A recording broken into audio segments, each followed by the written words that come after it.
Question 7. Bob and James are finishing the roof of a house. Working together, they can shingle the house in 5 hours and 30 minutes.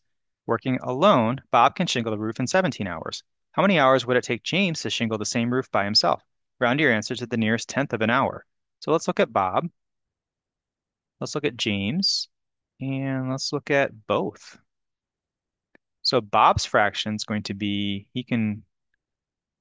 he can shingle the roof in 17 hours. So Bob's going to be one roof in 17 hours. We always put our time down here.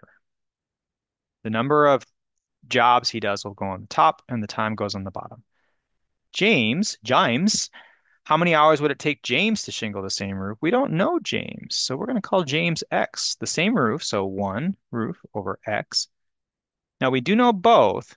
However, it says working together, they can shingle the house in 5 hours and 30 minutes. Now, 30 minutes is half an hour.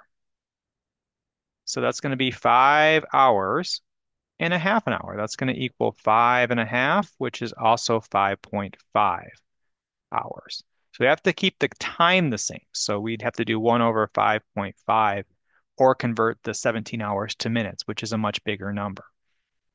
If you're solving this by hand, then you would just take your denominators and multiply them all. So we have 17, 5.5, x, and we just kind of copy those over here, 17, 5.5, x.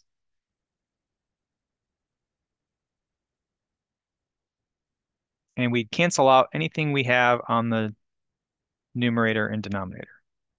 That's a point. So the x's here would cancel out, and then the 5.5s would cancel out here.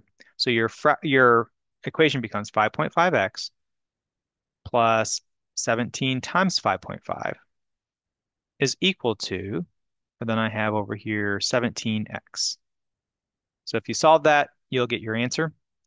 Let's use our graph to help us with that. So I can also do 1 over 17 plus 1 over x.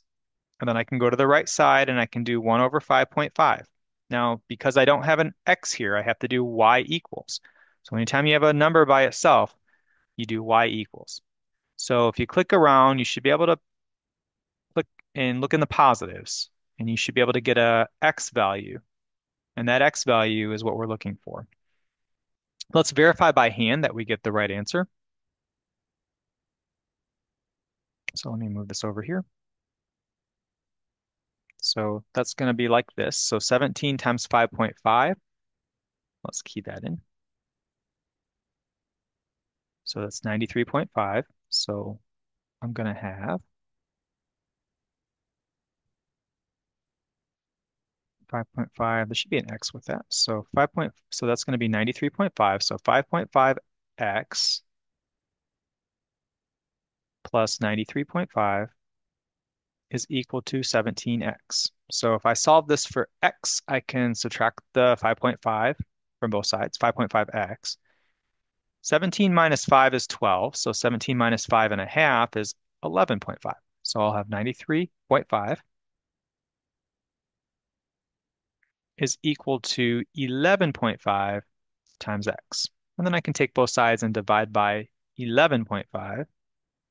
And I should get the same thing that my graph gave me. So 93.5 divided by 11.5. Let's see what that is. Hopefully you can see behind my writing. And I can move this out of the way.